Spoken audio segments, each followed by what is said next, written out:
principes comme de palimpseste, tu sais, de choses qui ont été faites, qui ont été après couvertes par d'autres événements qui se sont mis dessus, mais qui laissent de temps en temps apparaître par-dessous ce qu'il y avait. Cette histoire qui fait que on rentre dans une espèce de narration du temps, quoi. Enfin, je m'attache vraiment à conserver ces phases, ces moments, ces étapes comme moyen de preuve de ce que ça a été, comme moyen de signaux qu'on peut percevoir de début d'une chose et d'accumulation des choses. Je ne cache pas. Tu vois, il y a par exemple une démarche de peintre qui est très commune, c'est-à-dire on est en train de travailler un tableau, et puis, par exemple Picasso, il y a un plan bleu qui le met, qui l'embête, et carrément il le couvre de vert foncé, quoi, mais on voit peut-être un petit peu, parce qu'il laisse un peu des transparences, mais ce sont des démarches de peintre, de couvrir complètement, d'oublier ce qu'il y avait avant, parce qu'on le refuse, Bien sûr, on le couvre. On le couvre parce que c'est quelque chose qui est une erreur. C'est ça. Voilà. Et moi, je ne veux rien couvrir. Je veux que même les erreurs soient là, l'une derrière l'autre, ou l'une en train d'arranger l'autre, tu vois, de revenir sur l'autre. Mais toutes ces démarches constructives mentales, je les veux répertorier, je les veux dans le travail, et elles forment partie de la composition du travail. Et voilà, c'est la différence. Je vois en transparence, d'ailleurs, le texte de Sebag s'appelle La trouée des transparences. Il faut que tu le lises. Je dois le lire, superbe, vraiment superbe. Et c'est exactement ça. C'est-à-dire les transparences font que nous sommes dans un abîme aussi quelque part, tu vois, de choses qui ont évolué, qui sont passées par des étapes l'une après l'autre, mais qui ne disparaissent pas, sont l'une derrière l'autre, etc. Comme ça. Mais tu sais que j'avais pensé, fait liaison avec exactement ça que tu soulignes, qui c'est à cause du grand impact que ton œuvre réalise sur moi et par exemple sur mes patientes, sur mes élèves qui arrivent pour discuter, toutes les structures symboliques, c'est que quand je fais référence à qui n'a pas une couverture pleine et que tu le dis, c'est pas à faire la correction. Oui. Et tu parles de la transparence, au contraire de ça qui fait opaque une surface, non? Mais pour moi, la transparence c'est génial parce que c'est une possibilité de le traverser, non? Mais ce que je pense que c'est vraiment un hommage à la psychanalyse, c'est l'effet de la construction des diverses camarades, de divers plans, couches, qui se montent les uns sur les autres dans un cadre qu'on peut dire confus, je ne sais pas, et il a une organisation possible pour toutes les pulsions qui sont là. D'accord. Non, dans l'essentiel, quel est l'état de l'œuvre? Qu'est-ce que c'est? Qu'est-ce qu'elles sont, cette personne? Ça peut être ça, la complexité des choses qui se perdent un peu dans la complexité, mais ça peut être aussi une espèce de chose d'ambiance, d'atmosphère générale, chaotique ou ordonnée, je ne sais pas, mais il y a la couleur aussi, n'est-ce pas, quelle impression génère une couleur, je ne le sais pas non plus très très bien. Je sais que c'est tellurique pour cette série-là et les terres. J'ai laissé de côté les bleus. Complètement, mais je ne l'ai pas voulu, enfin je n'ai pas calculé ça, c'est venu parce que j'ai regardé au lieu de regarder vers le haut, j'ai regardé vers le bas. Voilà, c'est un peu ce qui c'est bas et intérieur. Oui, oui, oui. Je fais une espèce d'annotation, comme une impression c'est pas très descriptif de l'endroit où je suis, c'est plutôt une impression de cet endroit qui est pas vraiment précise. Et certains de ces papiers vont peut-être rester, je sais pas, 1 an sans être revus et travaillés, et un autre jour, dans un autre endroit, je le revois et je reprends. Donc il y a des choses qui sont faites, je sais pas, près de Bordeaux, et puis d'autres à Caracas, et le même à Caracas, repris, etc. Donc c'est une espèce de filiation, de déplacement qu'il y a partout, avec, à la fin, l'intention de les prendre à l'atelier, c'est-à-dire déjà dedans, le dehors fini, déjà dedans, et en faire quelque chose. Le geste initial, c'est la tâche qui est au fond, là, ici, là, qui elle est faite la terre, au sol. Oui. Je ne sais pas trop ce que je cherche. Je cherche un comportement, je cherche quelque chose qui va devenir sans que je le contrôle trop. Donc je prépare je te parle de trucs techniques, tu vois. Je prépare des peintures, des couleurs, tu vois, qui sont associées à des choses que je considère universelles, quoi. Enfin, ciel, terre, enfin tout ce qui est monde, quoi. Enfin, le monde. Et donc j'ai ces préparations-là qui sont des sortes de mélanges de matières minérales, liquides, des choses qui sont à base d'huile et des choses qui sont à base d'eau, tout ça mélangé, et que je laisse vieillir 2-3 ans. Bon, c'est comme des vieilles choses qui sont là. Et à un moment donné, je les jette sur cette surface en essayant de générer des forces, des choses des tensions, des choses qui viennent un peu balayer cette région-là, encore une fois, cette région, pour la peupler, pour s'en approprier, tu vois. Et donc, cette matière va se comporter comme dans la nature, c'est-à-dire les choses légères vont avoir tendance à couler et à passer entre les choses lourdes qui sont restées, et quelques matières qui sont plutôt des zones qui sont plus larges en surface, mais plus légères aussi, vont elles flotter comme des îles. Donc il y a tout un comportement qui se fait sans que je le maîtrise complètement à 100%, mais qui prend un certain temps. Ça, c'est complètement mouillé, tout ça. Et chaque jour, ça sèche un peu, etc. Et chaque jour, je vois ce qui se passe, comment chaque chose a trouvé sa place dans ce lieu-là. Ensuite, pour ce tableau, il y a eu d'abord cette intention de construire de l'analyse de l'espace à travers ce que j'avais déjà comme élément chaotique. Et il y a eu l'apparition, enfin, après l'avoir regardé longtemps, il est resté au moins 4 ans avec moi ce tableau. Ah oui. Et il y a eu la soudaine intention de mettre cet élément-là. C'est-à-dire, c'est le personnage, c'est l'individu.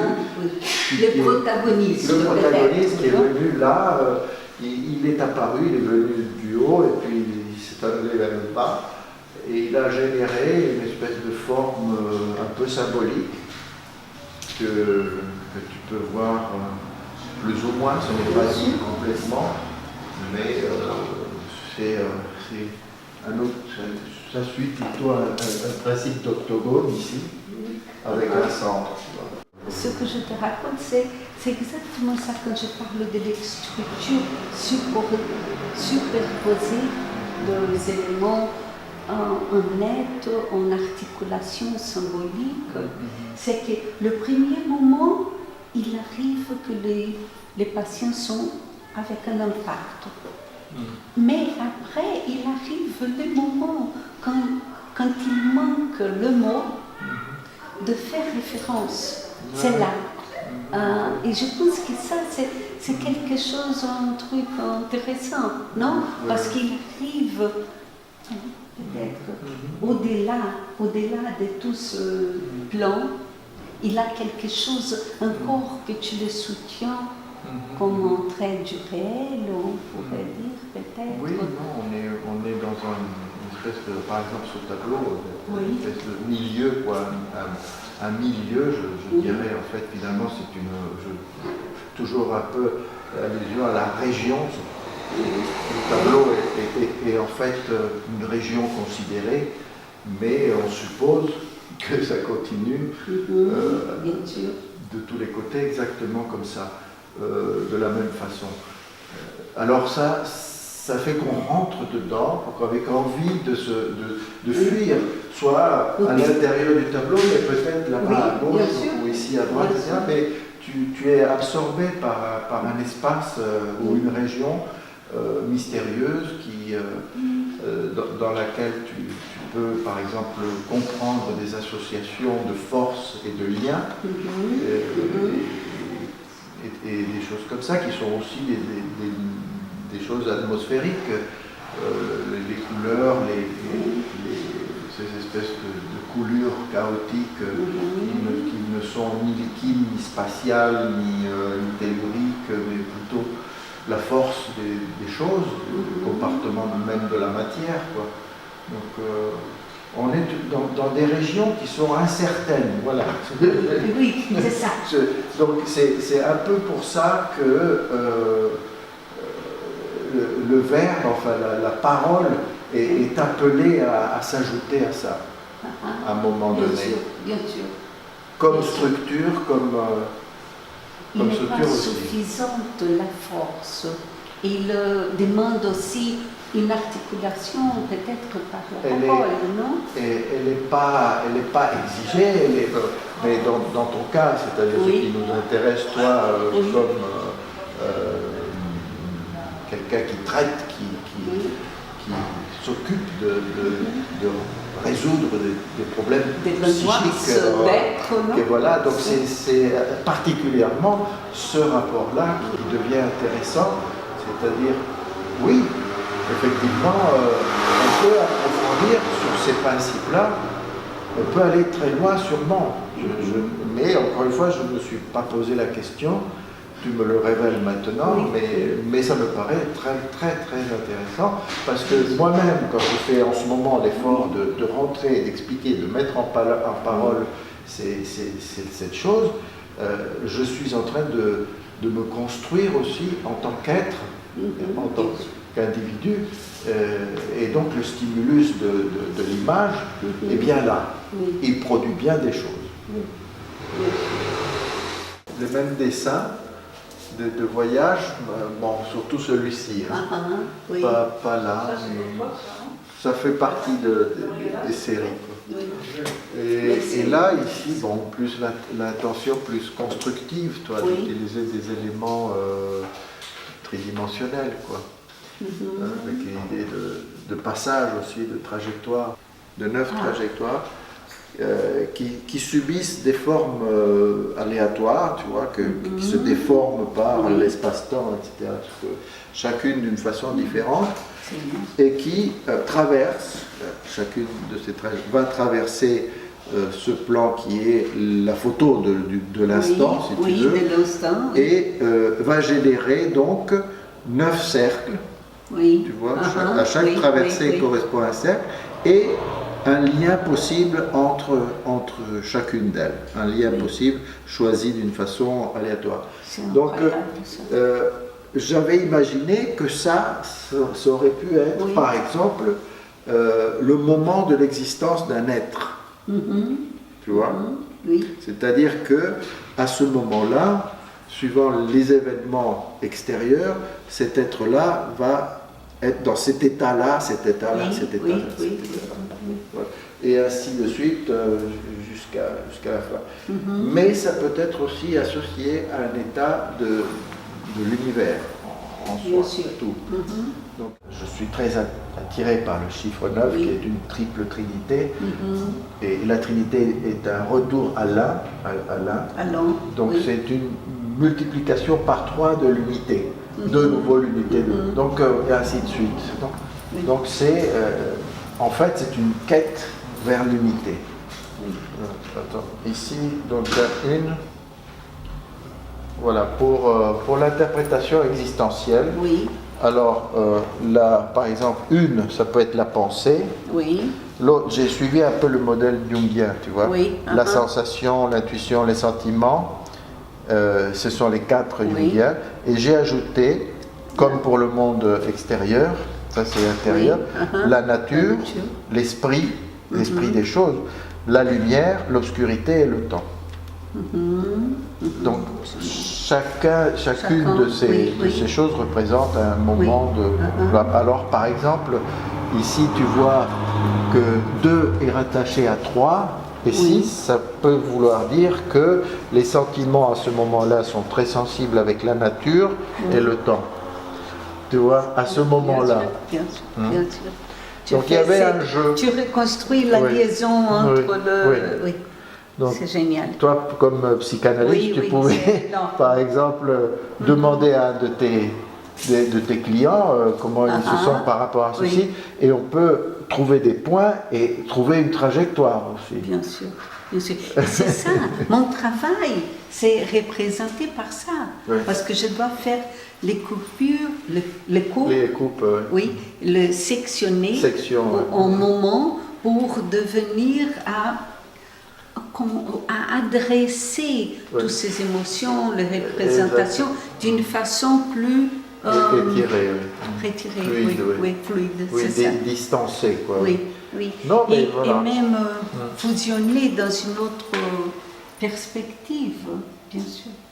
C'est incroyable ce travail. Et pour le cosmique, c'était et pour la partie enfin l'interprétation cosmique. Alors on a l'énergie, la lumière, le temps, l'espace, la gravité qui est importante, les particules, c'est-à-dire les ondes et les particules qui se confondent, les dimensions parce qu'il y en a 10, mais bon, on en utilise 9 plus 1, donc 9 ça passe encore. La masse, la densité et les événements. L'espace avec des éléments purs géométriques, quoi. Lignes, points, plans, etc. Tout ça. Donc la chose que j'avais récupérée, ce que j'ai récupéré avec cette série-là par rapport aux séries de l'ordinateur, c'est que j'ai là, par exemple, ici on voit, j'ai une preuve, un constat de ce que j'ai dû faire pour arriver à ce résultat de ces courbes, toutes ces courbes qui sont là. Donc toutes ces lignes que tu vois ici sont des lignes de construction. Elles sont là parce qu'elles vont me dire exactement où sont les points dont j'ai besoin pour décrire cette espèce de plateforme ondulatoire, etc., qui n'est pas dite jusqu'à la fin, mais qui est là quand même. Et donc cette construction-là, elle a apporté quelque chose, de la lumière, un peu là-dessus.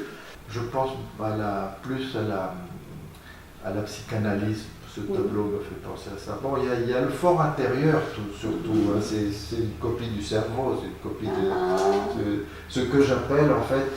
Il y a une série que j'appelle les psychogonies. C'est un mot que j'ai inventé. C'est la forme de la psyché, la forme angulaire, si tu veux, de la psyché.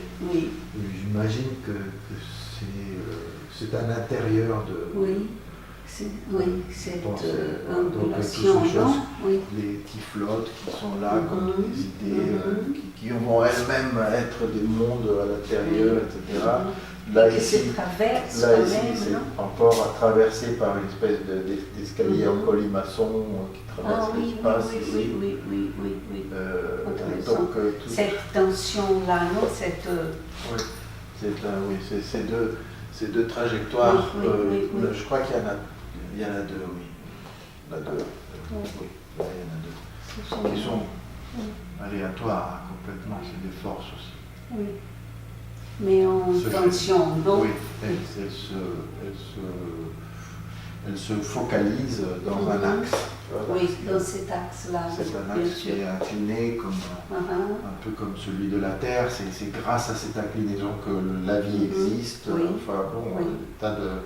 il y a toute une question de hasard ce qu'on a autour, ce qu'on connaît nous autour, enfin l'information, l'histoire, les labyrinthes, mais aussi la nature et tout vient s'organiser pour être écrasé, broyé ici, là-dedans, même tes souvenirs, tout s'en va et reste ici dans ce vague. Tout s'en va, mais pour être généré de nouveau. Peut-être, on ne sait pas.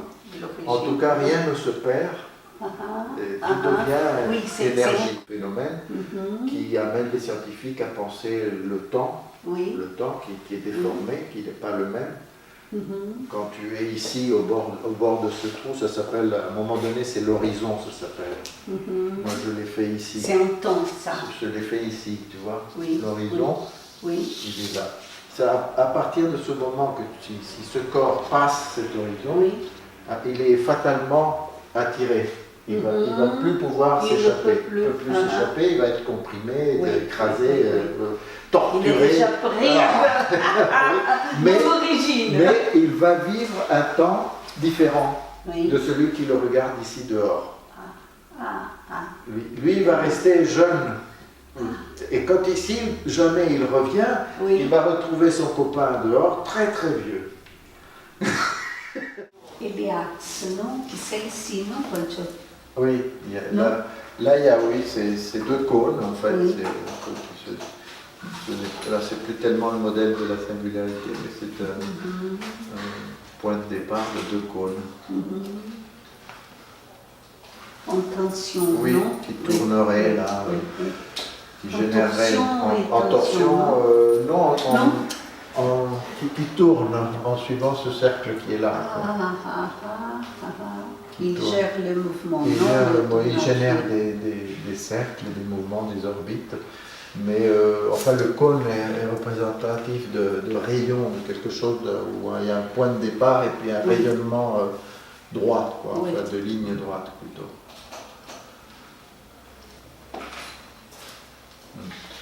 Ça, c'est aussi une forme que j'aime beaucoup, c'est l'icosaèdre. C'est assez magique, icosaèdre. Icosaèdre. Il contient toutes les formes de Platon, les unes dans les autres.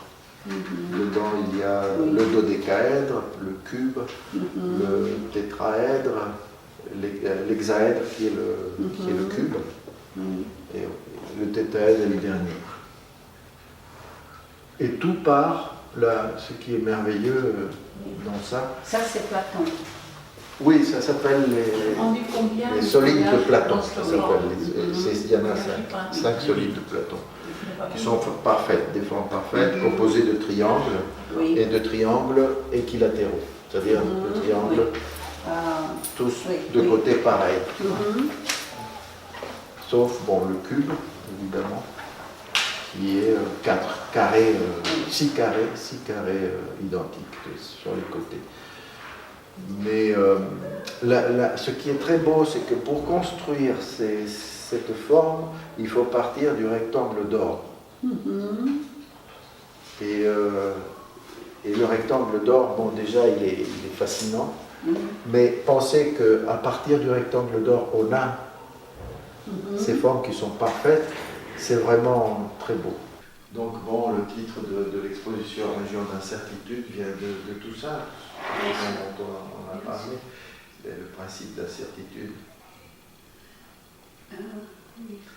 Mais les titres, c'est petit en référence à toute l'œuvre, non? Elle n'est pas suffisante à dire tout ça. C'est le destin des titres. Oui.